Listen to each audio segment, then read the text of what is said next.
Oh man, 1.17 snapshots are amazing. I have had so much fun experimenting and building with the new materials and blocks, and here's one of those experiments. Yeah, so what I've built for you today is this grayscale house. It uses only grayscale blocks. So no fancy colors, that means no copper, but that's okay. There are still lots of fun gray materials to build with. This was more of just a personal challenge that I'm showing you right now. I just wanted to see how far I could take it with just grayscale blocks, similar to what I did when the 1.16 update was new with my blue house. So I figured, you know what? Let's make it a theme. Every time a new update comes out, we'll build a house using a dominant color from that update. And this update, of course, includes this calcite and tuff, both of which I adore. Especially this tuff. This tuff is a really nice dark color. It's just this really cool thing that kind of goes along nicely with cobblestone. The closest thing I can think to it would be basalt, but then basalt is a little bit too contrasty, so this is a nice little in-between, which is greatly appreciated by me. And then calcite, oh boy, calcite is the best in terms of, you know, breaking up diorite and quartz. It's also a nice in-between. Both of these blocks, you know, fit great between two existing textures. And snow, too. Snow, just grab that. But see, look at that. Beautiful. It's such a cool marbled texture. I love it. Which is why it dominates this house. That and tuff.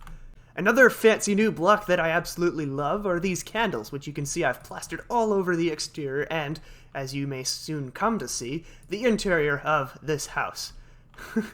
So many positive things to say about these things, man. I love them to death. Where are they in the inventory? Here they are. Just look, they're so universal, and you could use them as, you know, pokey things on top of spires. You can use them as candles. You can use them as, I don't know.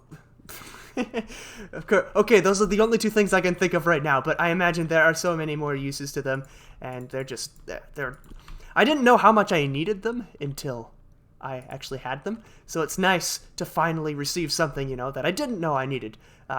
Yeah. Oh, man. I have way too much energy today. Anyways, let's talk about the house. Let's fly around the outside for a little bit first, and then we can explore the interior and talk a little bit about my usage there. One thing you might notice with this house is that it is kind of battling on what themes it wants to be. I didn't use any references, to be honest. I just kind of started building and it turned into this. That's something I do a lot. Anyways, this isn't about my building process, this is about the house.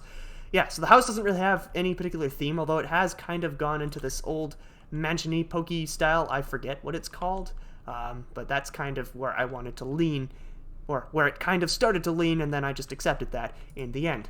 These trees outside were probably one of the more challenging parts of this house, because obviously I'm not allowed to use any colored blocks, only grayscale. So yeah, they're kind of odd, and I originally had 4 trees on the outside, but then I thought, you know what, statues are cool too, so I made this little Among Us statue. I thought it might be pretty funny and current, you know. And then of course over here is this statue that I call the banker. He's, you know, hunched over, he's got his hands in his pockets, nice big shoulder pads on his suit. Well, I presume it's a suit. And I think it goes on nicely with the rich aspect of this house. One other thing you might notice is that I used tinted glass for most of the windows on the second story. Not much on the first story. I wanted that depth there, so I used black stained glass panes, and there are no tinted glass panes. I assume that's something to do with the way it blocks light. It might be a bit hard to code with the panes. Who knows?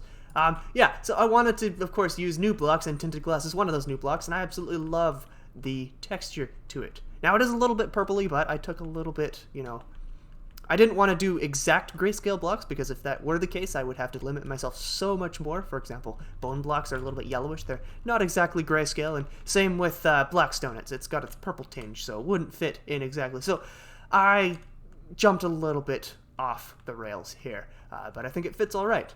Another cool thing to note is that actually the light coming from outside goes through the walls, not the glass. I thought that was pretty funny and not at all intentional. I just wanted to add some depth there, so I put the walls instead of just regular blocks. Alright, tour time, let's go. Alright, so this area here is probably one of the less space-efficient areas. It just couldn't figure out what kind of rooms to put here, so I made it a huge entryway.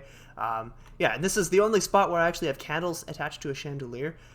You'll notice that the flames of the candles are actually not grayscale. That's something I can't really help, so I decided to just excuse that, since it's just a particle and all, not really the block. Over here, you'll see this lamp design a lot around the house. It's just a way to get a nice light in a space when it's dark, and here's one of those spaces. It's pretty dark. And in here is the great room. This is where you all the fireplace, you know, you sit around, you read books. This chiseled stone block is the closest I could find to a bookshelf. Yeah, you have to take some liberties with the limited block palette here, so that's what I did. And I used snow for the tables around the house. You'll see this not just in this room, but upstairs as well, because it looks kind of like one of those really fancy white tablecloths. And then here, of course, is a pool table. You can't really tell it's a pool table because it is gray. So you just kind of have to use imagination, and I know it looks really small, but pool tables aren't actually, you know, they aren't that big in Minecraft. You might think that a pool table is more like this, but that is far larger than a real-life pool table. So this one, even though it looks awkward, is more in line with real life. So plus I didn't have very much space, so I just did that. Whoops. Moving upstairs, got this staircase runs the entire height of the building. We've got the rooms. Here's the second bedroom. It's got a larger lamp. I used powdered snow here. I just wanted to use the new block, and I thought, you know, it's got a slightly different texture than regular snow. It's slightly bluer, so I thought it might, you know, fit nicely as a lamp.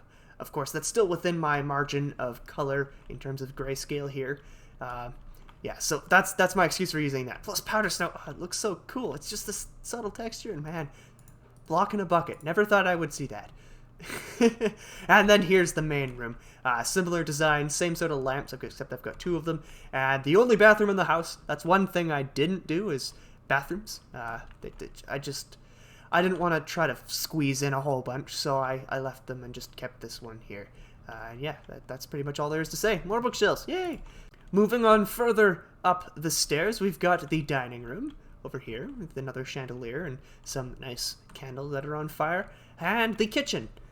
I love this kitchen. This is the last thing I built, actually, and it was quite challenging, especially with cutlery and stuff. These, I thought, looked kind of like, you know, cups stacked on each other, so that's why they're up here. And, yeah, this is supposed to be one of those sinks with those, you know, elephant trunk faucets that you can drag around. And since levers have brown in them, I didn't use those, so this is the closest thing I could think of to that. And of course, being a premium house, there's two sinks, nice double door fridge, towel, ovens, you know, nothing else really to talk about in here. Let's move on. Just a short way up the stairs from that room is this secondary bedroom hallway area. There aren't actually any windows here, and that's all down to me not planning out the outside in terms of the interior very well. I built the outside first before I did anything to do with the interior, so I kind of just had to work around what I'd built previously. That's something I'm trying to change over time, but currently it's not changing anytime soon. I'm working on it, though. Yeah, interior design versus exterior design is not my forte. Here are some more lamps, just a lighted up area. Maybe this could be like a children's area. Maybe it could be a play area, also a storage area. Yeah. Finally, the last floor is this, the office. I've got some fish tanks with no fish in them, cups, candles, and a couch. Nothing else really to talk about. Making your way further up the tower, you get into this very cramped viewing lounge. This is probably my least favorite part of the house, just considering how not good it is with the interior. Perhaps if I'd planned it out better, I could have made this a more usable space, but unfortunately this is how it is, and I'm okay with that. And of course, out here you've got to have some balcony access somewhere, and that is here. And that's it! Wow, I speeded through that pretty quick. Yeah, so I don't really have many regrets with this house. The only big thing would be really this tree, and of course the space available up in that tower. I don't like this tree. If I were to rebuild this house completely, I would probably put a statue in its place. Otherwise, though, I'm pretty happy with it. There's just really only one other place to explore, and that's inside the greenhouse, where I've done some plants using dead coral and versions of the two trees outside. Other than that, there's nothing really to talk about. One thing I did try to do, this is a planning aspect of the house, is I tried to put the smokestack next to the greenhouse, so maybe it would keep it warm or something. That's just a thing I thought might be, give it some usability, at least the sense of usability. Oh man, that is that. I hope you enjoyed. Look at me, I'm so happy. And I hope you found this inspiring to maybe build your own grayscale houses or themed houses. I don't know. Maybe you're gonna want to go do a house made solely with copper. Although I would recommend integrating some other materials because copper on its own is quite strong. But yeah, this has been pretty fun. I hope you enjoyed again. Thank you very much for watching and have a fantastic day. Oh, you can't. I was so hoping you could snow log blocks. Hopefully they add that in the future. That would be pretty dang cool.